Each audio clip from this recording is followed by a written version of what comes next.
Hello everyone, आप सभी का स्वागत है मेरे चैनल जिसका नाम है मिसेस आनंद क्लासेस और मैं हूँ स्मृति। लास्ट क्लास हमने पार्ट 6 कंप्लीट कर लिया, स्केड्यूल्ड एंड ट्राइबल एरियाज को कंप्लीट किया था।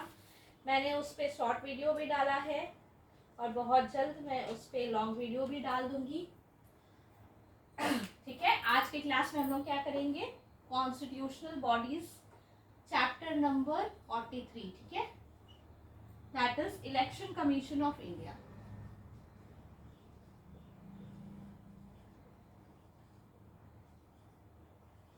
आज का हमारा लेक्चर होगा इलेक्शन कमीशन ऑफ इंडिया पे, ठीक है। तो बहुत ही इंटरेस्टिंग चैप्टर है एंड इम्पॉर्टेंट चैप्टर है, तो काइंडली अपना फोकस पूरे वीडियो लेक्चर में बना के रखिएगा, ओके। तो चलिए हम लोग स्टार्ट करें chapter. So the Election Commission is a permanent and independent body established by the Constitution of India directly to ensure free and fair elections in the country. So ये जो बॉडी है ये permanent है और independent है, ठीक है। कौन सी आर्टिकल इसके बारे में बताती है? Article 324 of the constitution tells about this, okay. Article 324, कौन सी article? Article 324, okay, provides that the power of superintendence, direction and control of elections to parliament, state legislature, office of president and the office of vice president of India shall be vested in the election commission. किसके किसके पास होगा? कौन कौन से election में direct control होगा, direction देगी? Parliament के इलेक्शंस में, स्टेट लेजिस्लेचर के, वाइस प्रेसिडेंट के, प्रेसिडेंट के, ठीक है। Thus, the Election Commission is an all-India body in the sense that it is common to both the central government and the state governments. So, ये बोल सकते हैं कि ये all India body है, ठीक है। क्यों बोल सकते हैं हम लोग all India body? क्योंकि ये कंसिडर करता है बोथ सेंटर एंड स्टेट, इसीलिए हम लोग कह सकते हैं इलेक्शन कमीशन ऑफ इंडिया जो है वो ऑल इंडिया बॉडी है, ठीक है। कौन सी आर्टिकल बताती है इलेक्शन कमीशन के बारे? आर्टिकल 324, ठीक है। चलिए कॉम्पोजिशन अब देख लेते हैं। आर्टिकल 324 में बताया गया इसके कॉम्पोजिशन के बारे। The election commission shall consist of the chief election commissioner and such number of election commissioners if any as the president may from time to time fix. कौन कौन सी रहेगी मेंबर्स? इलेक्शन कमिश्नर तो रहेंगे, okay, इसमें कोई doubt नहीं है। और कितने नंबर ऑफ कमिश्नर्स रहेंगे वो प्रेसिडेंट डिसाइड करेगी, ठीक है। The appointment of the chief election commissioner, chief election commissioner, the appointment of the chief election commissioner shall be made by the president. Chief election commissioner का appointment कौन करता है? President करता है, ठीक है। The president may also appoint after consultation with the election commission such regional commissioners as he may consider necessary. जो president है और भी कमिश्नर्स को अपॉइंट कर सकते हैं इनके साथ कंसल्ट करके, चीफ इलेक्शन कमीशन के साथ कंसल्ट करके, ठीक है। Subject to the provisions of any law made by the parliament, the condition of service and tenure of office of the election commissioners and the regional commissioners shall be determined by the president. इनका जो भी office है और tenure है वो president determine करेंगे, ठीक है। लेकिन in October 16 October 1989 the president appointment 2 more election commissioners to cope thereafter the election commission functioned at the, उसके बाद जो मिनिमम एज हो गया, वोटिंग एज हो गया, कहाँ से? फ्रॉम 21 टू 18 हो गया था। Thereafter the election commission function, तो 16 अक्टूबर 1989 के बाद जो इलेक्शन कमीशन है वो मल्टी मेंबर हो गया, ठीक है। तो इसमें कितने मेंबर्स अब रहते हैं? आज तक election commission has been functioning as a multi member body consisting of 3 election commissioners. कितने रहते हैं इलेक्शन कमिश्नर्स? 3 इलेक्शन कमिश्नर्स रहते हैं, ठीक है।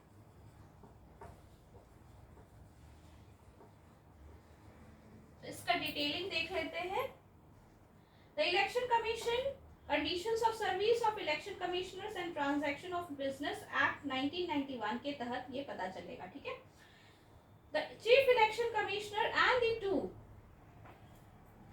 3 रहेंगे, ठीक है। चीफ इलेक्शन कमिश्नर एक हो गए और 2 election commissioner, total 3 election commissioners रहेंगे।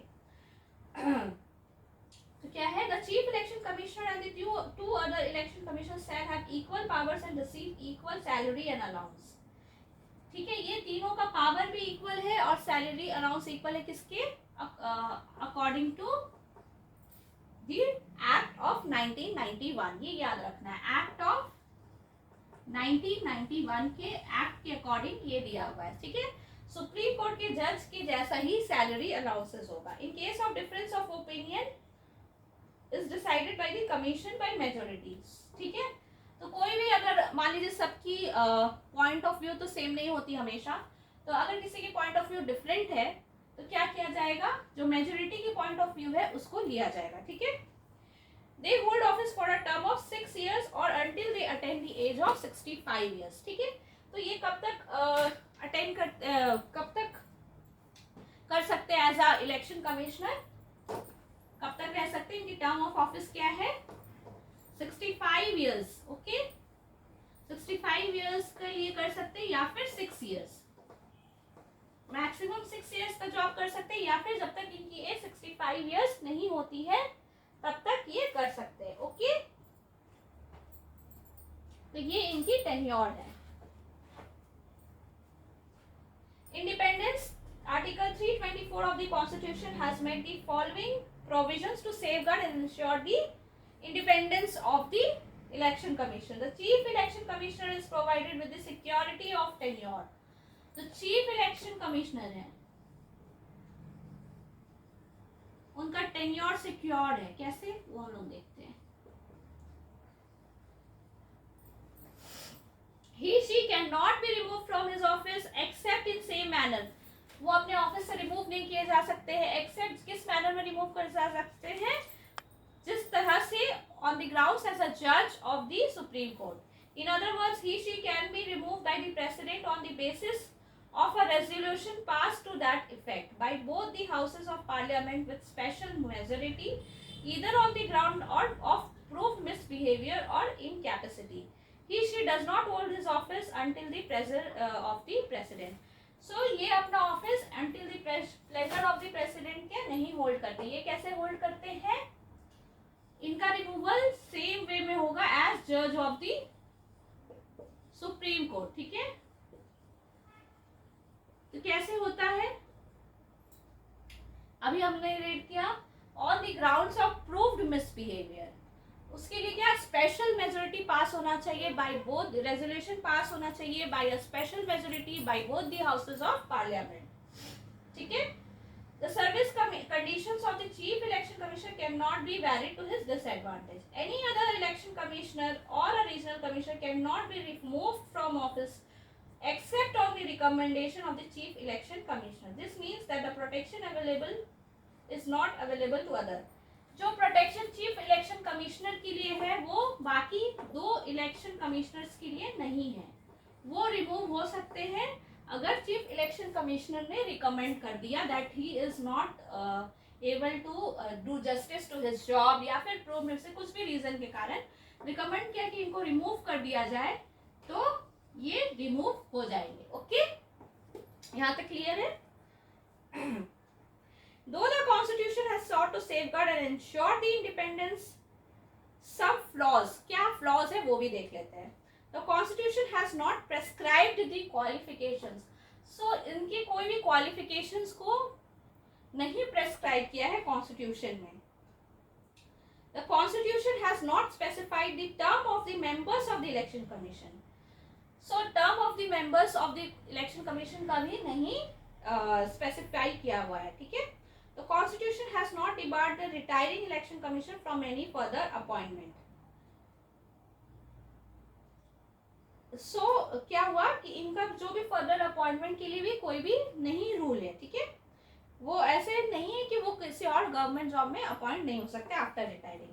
इन Anoop Barnwal case the supreme court gave the following directions to ensure. तो एक अनूप बरनवाल केस था, उसमें क्या क्या दिया, it declared that the appointment of the chief election commissioner and the election commissioner shall be made on the recommendation of the 3-member body consisting of the following। So Anoop Barnwal case में क्या recommendation हुआ कि जो भी election होगा chief election commissioners और ये 2 election commissioner का, वो कैसे होगा, एक कमेटी के द्वारा होगा। कितने मेंबर की वो कमेटी रहेगी, 3 मेंबर की कमेटी रहेगी। ओके, इनका जो भी इलेक्शन होगा वो कैसे होगा, 3 मेंबर कमेटी के द्वारा होगा। ओके, 3 मेंबर कमेटी, ये बहुत इंपॉर्टेंट पॉइंट है। ओके, इसको ध्यान में रखिएगा। कौन कौन उसमें होंगे, प्राइम मिनिस्टर होंगे।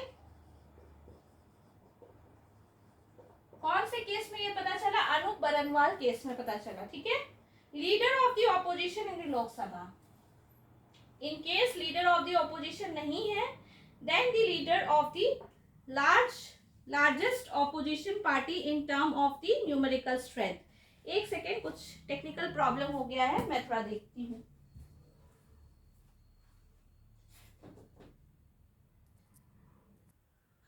सो इसमें कौन कौन से मेंबर्स होते हैं, prime minister, leader of the Lok Sabha अगर नहीं है, then the leader of the largest opposition party. ठीक है, और तीसरे कौन होंगे, chief justice of India, leader of the opposition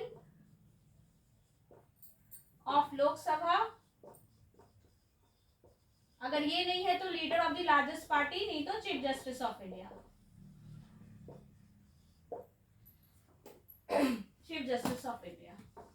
सो ये 3 मेंबर का कमेटी बनता है और यही इलेक्ट करते हैं चीफ इलेक्शन कमिश्नर को और अदर इलेक्शन कमिश्नर्स को। It is desirable that the grounds of removal of the other election commissioners shall be as that of the chief election commissioner. So एक desirable है कि जो भी grounds of removal का जो हमने डिस्कस किया था, जो चीफ इलेक्शन कमिश्नर के लिए है, वो दूसरे इलेक्शन कमिश्नर्स के लिए भी हो। ठीक है, the conditions of service of the other elections shall not be varied to their disadvantage. So other election commissioners के बारे भी हमें सोचना चाहिए और उनके लिए भी डिसएडवांटेज नहीं होना चाहिए। ठीक है, पावर्स और फंक्शंस को देख लेते हैं। The powers and functions of the election commission with regard to the elections to the parliament, state legislature. क्या क्या पावर्स एंड फंक्शंस होते हैं इलेक्शन कमीशन के। सो एडमिनिस्ट्रेटिव होता है, एडवाइजरी होता है, क्वासी जुडिशियल होता है। ठीक है, ये सब एक एक दिया हुआ है, तो हम लोग डिटेल में पढ़ लेते हैं।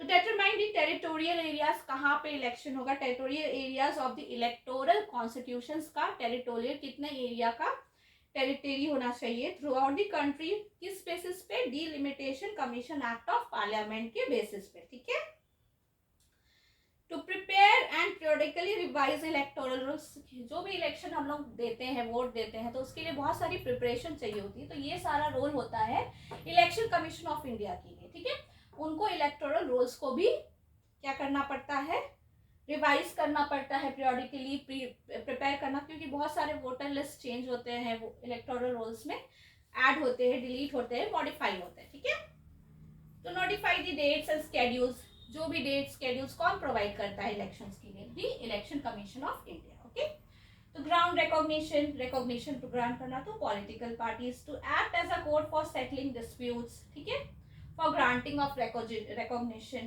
to appoint officers for inquiring into disputes relating to electoral arrangements, code of conduct बताना, to prepare a roster for publicity, to advise the president on matters relating to the disqualifications. ठीक है, to advise the governor on matters relating to the disqualifications, polls को cancel करना in the event of rigging, booth capturing, ये सब पहले बहुत होता था, तो इस केस में जो भी पोल्स है उसको कैंसिल करना। देखिए, मैं इतनी डिटेल में आपको पढ़ाती हूँ, तो आप मेरे चैनल को फटाफट जाके सब्सक्राइब कर दीजिए मिसेस आनंद क्लासेस को, और अपने फ्रेंड्स के साथ भी ज़रूर शेयर कीजिए, क्योंकि मैं डिटेल में बताती हूँ तो इसमें एक एक पॉइंट बहुत इंपॉर्टेंट है। जैसे ये कमेटी वाला, ये काफ़ी ज़्यादा इंपॉर्टेंट है, ये प्रीलिम्स में बहुत बार पूछा जाता है। ठीक है, इस टाइप के स्टेटमेंट्स दिए जाते हैं और उस पर बेस्ड क्वेश्चंस बनाए जाते हैं, तो ये सब सारे स्टेटमेंट्स फ्रेम करने में बहुत ज़्यादा यूज होता है। ठीक है, और इससे पहले भी मैंने बहुत सारे चैप्टर्स पे वीडियोस बनाए रखे हैं, तो आप उससे भी जाके देख सकते हो। ठीक है, और भी बहुत सारे पावर्स है, टू रिक्वेस्ट द प्रेसिडेंट और the governor to supervise the machinery, to advise the president whether elections can be held in a state, अगर प्रेसिडेंट्स रूल चल रहा है। ठीक है, to register political parties for the purpose of election. The election commission is assisted by the deputy election commissioners. So 3 member का तो होता ही है, chief election commissioner, 2 commissioner, 2 other election commissioners और डेप्यूटी इलेक्शन कमिश्नर्स भी होता है. They are drawn from the civil service जिसकी आप तैयारी कर रहे हो, and appointed by the commission with tenure system. ठीक है. They are assisted in turn by the secretaries, joint secretaries. तो ऐसा होता है. ठीक है. At the state level, the election commission is, state level पे कैसे election commission assist होता है? By the chief electoral officer. जैसे इंडिया लेवल पे, मतलब कंट्री लेवल पे, सेंटर लेवल पे डेप्यूटी इलेक्शन कमिश्नर होते हैं,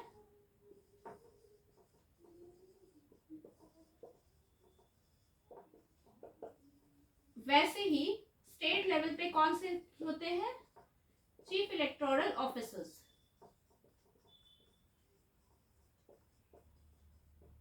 ये असिस्ट करते हैं. ठीक है. Who is appointed by the chief election commissioner in consultation with the state government. तो ये chief electoral officer को कौन अपॉइंट करता है? chief election commissioner and the state government. District level पे क्या होता है? कलेक्टर होते हैं. ठीक है. ये इंडिया लेवल, सेंटर लेवल पे डिप्यूटी इलेक्शन कमिश्नर असिस्ट करते हैं. स्टेट लेवल पे चीफ इलेक्टोरल ऑफिसर्स असिस्ट करते हैं, और डिस्ट्रिक्ट लेवल पे जो कलेक्टर होते हैं. ठीक है. विजन, मिशन और प्रिंसिपल्स भी देख लेते हैं. विजन क्या है? The election commission of India strives to be an institution of excellence by enhancing active engagement, participation, deepening and strengthening electoral process. ठीक है. मिशन क्या है? The election commission of India maintains, independence होना बहुत जरूरी है, इंटीग्रिटी होना बहुत, ऑनेस्टी होना बहुत जरूरी है, एक्सेसिबिलिटी भी होना चाहिए कि हम एक्सेस कर सकते हैं इजिली इलेक्शन कमीशन को. पार्टिसिपेशन ऑफ स्टेक होल्डर, सबसे important free and fair elections होना चाहिए. कुछ प्रिंसिपल्स है जो गाइड करती हैं. तो ये जो पॉइंट आपको समझ में आ गया, किसको कौन असिस्ट करता है. सेंटर लेवल पे कौन असिस्ट करता है? डेप्यूटी इलेक्शन कमिश्नर असिस्ट करते हैं इलेक्शन के लिए इलेक्शन कमीशन को, और स्टेट लेवल पे चीफ इलेक्टोरल ऑफिसर करते हैं. ठीक है. और डिस्ट्रिक्ट लेवल पे कलेक्टर करते हैं. तो इनको कौन अपॉइंट करता है? जो इलेक्शन कमीशन ऑफ इंडिया के चीफ इलेक्शन कमिश्नर होते हैं, वो स्टेट गवर्नमेंट के साथ मिलके चीफ इलेक्टोरल ऑफिसर्स को अपॉइंट करते हैं. ठीक है. बहुत इजी है.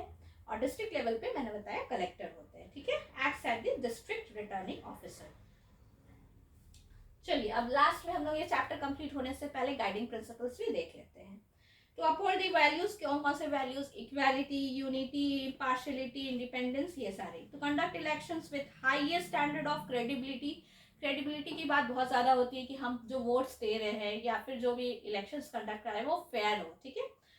फ्रीनेस हो, फेयरनेस हो, ट्रांसपेरेंसी हो, सबको जो वोट कर रहे हैं उनको जानने का पूरा हक है. द सिटीजन्स ऑफ इंडिया को जानने का हक है कि हमने किसे वोट किया था और किस बेसिस पे रिजल्ट आया है.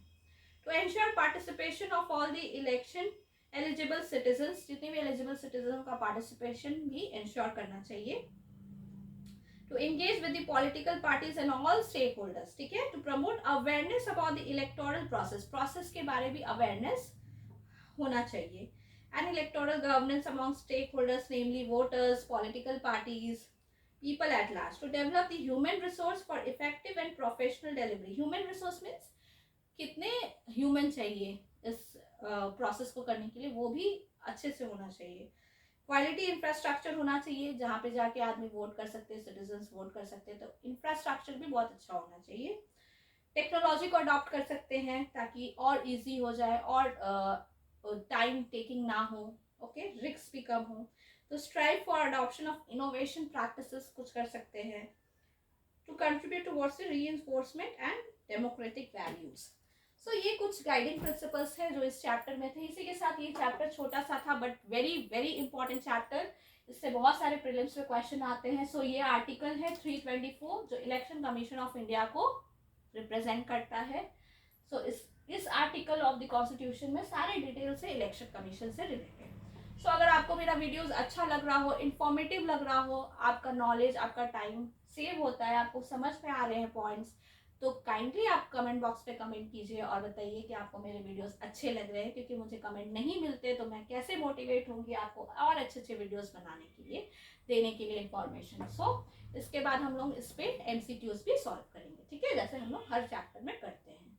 सो MCQs एट द एंड तो हमें MCQs ही सॉल्व करना है, चैप्टर पढ़ लेने से कुछ भी नहीं होता। You need to solve the MCQs as soon as you complete the chapter. This is the principle behind any successful candidate. Okay? वो MCQs बहुत ज़्यादा सॉल्व करते हैं और हमें भी सॉल्व करना है। Okay, have a great day and thank you for watching videos. और मेरे चैनल को सब्सक्राइब करना बिल्कुल ना भूलिए और अपने फ्रेंड्स के साथ भी शेयर करना मत भूलिएगा। Thank you.